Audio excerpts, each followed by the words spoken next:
This is a 2024 Coachmen Clipper 9.0 Escape. Total length on this little thing is just under 14 feet.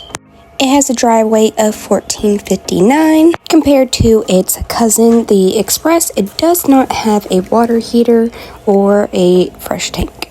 This is the more simplistic version of the Express.